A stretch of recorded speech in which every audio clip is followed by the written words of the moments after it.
Wait, remember Wario Land Shake It? It was the latest in the Wario Land series that we got all the way back in 2008 with no new game in the Wario Land franchise since. Mario has had it good for too long as of recent. From every sports game to the movie coming out in 2023, everything has just been Mario. But if Nintendo wants even more W's on their name, they need to flip that M upside down and return back to one of the most underrated franchises, Wario Land. While Wario is no stranger to having his own time in the spotlight with other games like Wario World on the GameCube or Wario Master of Disguise on the DS, and of course the WarioWare franchise that overshadows any other Wario property out there, the Wario Land series had been going up in quality with each release, leading up to the first console release of the series with Wario Land Shake It for the Wii, a beautiful 2D side-scrolling platformer adventure with a lot of shaking your Wiimote. But where has the franchise been? It seemed that the franchise was growing pretty steadily and the reviews for the last Wario Land game were great. So if not for a lack of quality, what happened? Today, let's explore this game and this one-of-a-kind, not so much a hero's journey through the Shake dimension.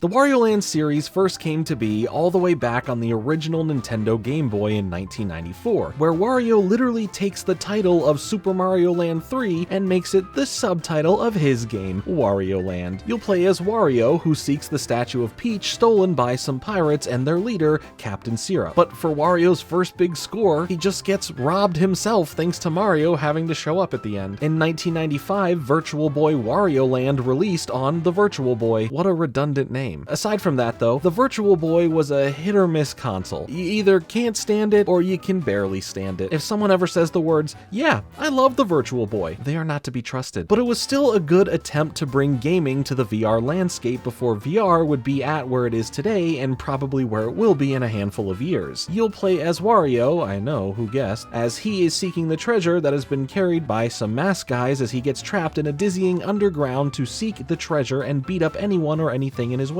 We then returned back to the Game Boy in 1998, this time for both the original Game Boy and the one that can produce some actual color on the screen, with Wario Land 2, as Wario is still at odds with Captain Syrup, especially after her and her pirate crew literally flood Wario's castle and take all of his treasure. So in Wario fashion, he is furious and he wants his treasure back. 2 years later, in the year 2000, Wario Land 3 would also release on the Game Boy Color and be only for the Game Boy Color, where Wario finds a music box that brings him to another world where his journey makes him become an actual good guy to save the world and rid it of the monsters. Turns out though that the monsters were actually the citizens of that world, and this oracle here was actually Rudy in disguise, tricking you the whole time. Who's Rudy? A football movie from 1993. Oh, nah, he's this frightening clown. But here is where the series really gets turned up a notch with its rising popularity. In 2001, Wario Land 4 would release on the Game Boy Advance and usher in the perfect style, vibes, and attitude for Wario. Yeah, he's down to help you out, but he needs to make his money along the way. We get a cool intro of Wario driving his convertible whip in search of some treasure out in the desert, and upon finding a jungle, he ends up stumbling upon a hidden pyramid as a cat leads him inside. Once in, you'll need to enter different levels to find treasures, keys, and defeat the 5 bosses before you can face off against the Golden Diva, and defeating her undoes her magic, turning that cat back into a princess. Wario Land 4 was peak Wario Land. It's my personal favorite in the series and one of my most replayed games of all time. Then it was radio silent for Wario. Aside from other games that either featured Wario or had his name but weren't part of the Wario Land series, that's it until 2008 when Wario Land Shake It would release for the Nintendo Wii, making its big jump from the handheld format into a full console experience.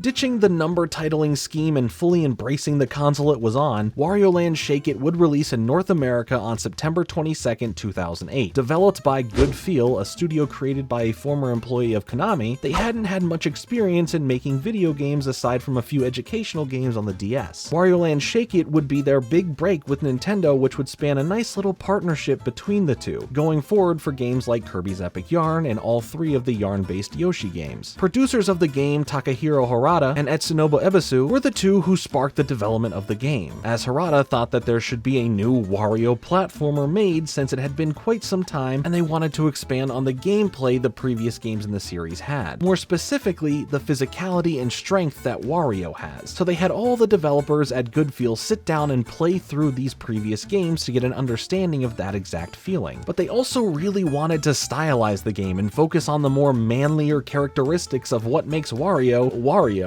Monika Yamauchi would take the lead in directing the game and wanted the art style to not fall in line with a 3D look, but rather a nice and unique hand-drawn look that feels like a natural progression from previous entries. There definitely was some pushback for this decision, as needing to tweak, fix, or redo any animation would be a lot more work based on animating individual frames. And speaking of frames, there were so many drawn to make sure that this game became a reality. For Wario alone, more than 2,000 individual frames were made, consisting of all of his different actions, attacks, and overall attitude. For all the enemies in the game, there were over 6,000 frames drawn. While some things were cut from the final game, they still had to produce all of it before that, which is quite the undertaking, but the final product truly creates something beautiful. I mean, the backgrounds in this game are gorgeous and were all hand-drawn as well. As a fan of animation, which can clearly be seen on my other channel, I am so happy that they decided to go this route with the art style, making the game stand out from other similar games, especially sister games on the same console from Nintendo like Mario. Since this was a Wii game, the controller would be the Wiimote, and Nintendo always made sure there were different methods of play available with it and wanted the gimmick of the device to be used, making gameplay for the console unique. Shake It would be developed to play with the Wiimote turned sideways, resembling older controller playstyles, but the big thing made for the game itself is to do exactly what the name of the game calls for, is shake it. Depending on the direction of motion you shake the controller in, the different actions Wario would perform. At least that was the original plan, but the limitations of the Wiimote prevented this from working the exact way they had envisioned. The way around this was to hold the Wiimote at different angles while using a simple button control scheme, which ended up being a benefit to get the motion controls to work in a way that felt more natural and easy to pick up on, creating a keep it simple mentality to the game's design. Of course, there is still the shake it feature that stands out in the game, mainly used for two distinct things. One, shaking the absolute crap out of the enemies to dizzy them or defeat them, and two, to shake that bag of money and make it rain coins, baby. Gimmicky as it may seem, this feature is part of what makes the game even more entertaining. It's so satisfying collecting some monetary gains, and the hilarity that comes from seeing all the enemies being shaken about like it's some sort of shakedown. Now that we have the groundwork for this game, a unique look and playstyle, how do they market this new Wario game when it has been quite some time since the last entry, and now it is on console, as well as Mario being all the rage? Simple, you play into Wario as a character, and something that the new game heavily features. At a couple Six Flags locations, people would be given some fake Wario mustaches and compete to win a bottomless sack of coins, as well as an all-expense paid trip to the Nintendo World Store in New York City. Another stunt was Nintendo giving away some gasoline in Los Angeles in relation to Wario's gas. Yeah,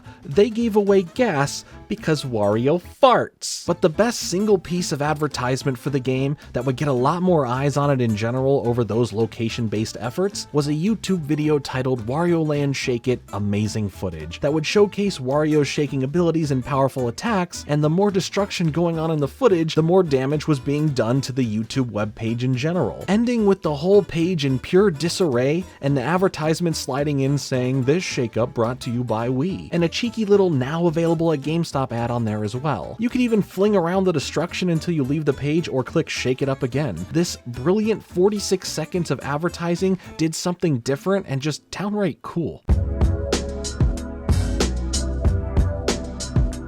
When the final product came out, it was clear that a lot of love and hard work went into every aspect of the game. The animation itself within the game and the cutscenes were immediately the highlight of just starting up the game. We get the reintroduction to a series familiar villain, Captain Syrup, who when seeking some treasure from a museum notices that within an ancient globe a whole world resides on it, called nothing other than the Shake Dimension. She witnesses the events of the Shake King, who ends up conquering the dimension by stealing the bottomless coin sack, a special coin sack that generates an infinite amount of gold coins when it gets shaken. Along with that, he also captures and holds prisoner Merelda, as well as all the Merfolks. All but one who is able to escape the Shake King's clutches, and now seeks out a hero to help save their people and foil the Shake King's plans. Captain Syrup sees all of that happen, and her first thought is a plan to get that bag, but in doing the right thing of helping the Merfolks and defeating the Shake King, but maybe not doing so herself for that part of it. She needs some outside help for this. She takes the globe and leaves the museum, heading over to Wario's garage, who, when he wakes up from his snooze, finds the gift of the globe left for him with a note from Captain Syrup telling him about the treasure within the globe, in which he gets a hammer to go and break it open because of course he would, but right before he whacks the thing open, smoke plumes out of it and he ends up hitting himself with it. Ow. The smoke ends up transforming into a telescope that brings to this dimension that one escaped Merfolk who accidentally causes Wario to hit his head again, and Wario gets all angry and nearly punches this defenseless peaceful Merfolk, but just before that happens, he asks for Wario's help and explains to him everything that we had just witnessed, and Wario really couldn't be bothered. He was already digging for some nose gold instead, but then he realizes he said treasure, and demands the Merfolk explain more about this as he now learns about the bottomless coin sack. Now with his vision set on all the infinite moolah, the exchange for going into that dimension and maybe not being able to rescue all of the Merfolks and stop the Shake King is that he will be stranded there. But when the money is that good, Wario will do just about anything, so he agrees to do it and travels through the telescope into the Shake dimension, thus starting our journey within the game. As far as the gameplay goes, it plays just like the previous Wario Land games and like most traditional 2D side-scrolling platformers. Now here, just with the twist of motion controls allowing you to do certain moves, throw items, and of course shake the crap out of things. The development wanting to keep it simple and play was a smart choice as it handles fairly well. I was never too big of a fan of playing with the Wiimote sideways, but for what it's worth, it isn't an issue here. Maybe during the submarine bits where it's all motion based is a bit wonky, but for everything else, it was great. You use your elbow and shoulder to bash, you can ground punch, and of course, the iconic booty slam. He do be given the reasons for calling the game Shake It. There's just something so satisfying making your way through these beautifully animated levels, finding treasure, and taking out the enemies that cross your money-hungry path. The game is fairly large as well.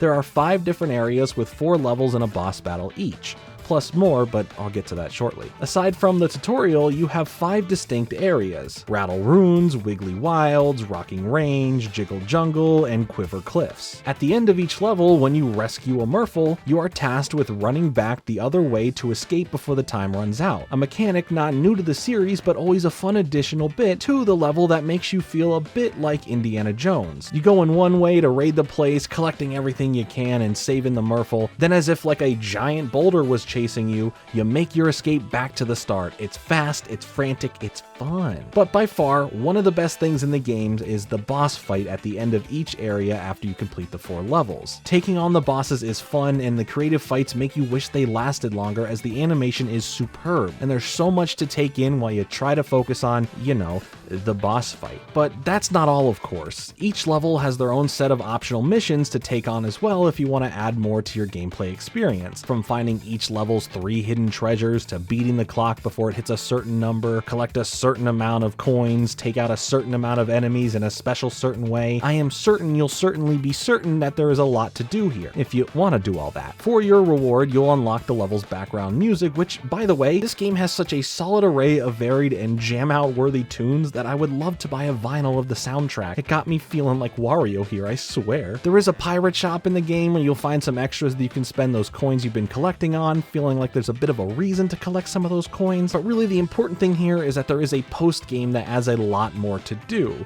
like adding on missions for the boss levels that now add a new level of difficulty to the already fun boss fight stages and their levels. You also get a map indicator, which helps you find the hidden maps in different areas and levels that unlock secret stages to go through, which you could access at any time by finding these maps, but the indicator makes finding the maps to get to those levels a lot easier. The bonus stages are here to challenge everything you've learned from the gameplay thus far, test your skills in a bunch of most likely frustrating ways in order to clear them, but along with that there are loads of challenges attached to those secret levels. The game is absolutely packed with things to do on an already addictive gameplay loop that will easily keep you engaged for many hours.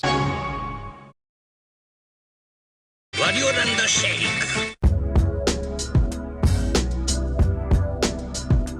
At the end of your journey and a pretty intense battle with the Shake King himself, you end up saving the Murphles and the Queen. Now, the Queen wants to thank you right back, but this is Wario. He's a bag-attainer, not a lover, so when she is thanking him, he picks her up and tosses her to the side and grabs his endless money bag. It's a nice celebration for him. Wario has finally got what he's always wanted this whole time. What all of these games have been all about, he did it! Until good old Captain Syrup swoops back in to steal that bag and leave. Looks like her plan worked all along. Have Wario do all the other stuff and she just collects the bag. Wario is dumbfounded, which of course leads to him being angry, so now naturally he chases around the Murphle that started his journey in the first place. And that's it. That's the last entry in the Wario Land series, which is a bummer as I thoroughly love this franchise, and they only get better as time went on. But if this is the end of the franchise, if this is the final Wario Land game, what a way to go out. It's not just one of the best Wii games out there, it's one of the best full-fledged 2D platformers out there. Now, why hasn't there been another entry in the series? There really isn't a particular reason, it's just one of those Nintendo IPs that lie dormant unless Nintendo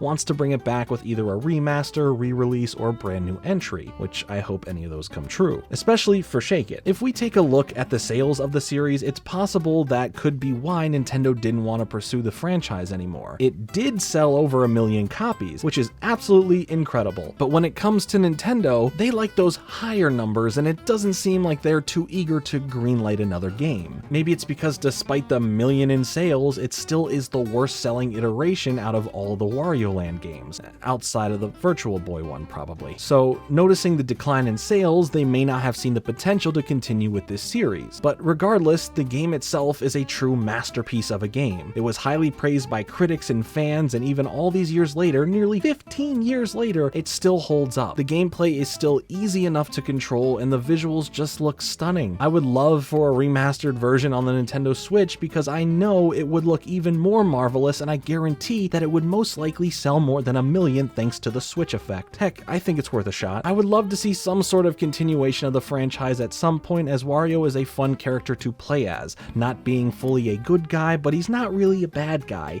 He just wants what he wants, and if that means going on an intense journey to another dimension, by golly, he'll do it. But what about you? Are you a fan of the Wario Land series? If so, which entry was your favorite overall? Let me know in the comments below. Thanks so much for watching. Make sure to hit the like button and subscribe with notifications on for more content like this. Click the join button to become a member and help support the channel. Follow me on Twitter, and I'll be back with another video soon, but until then, later.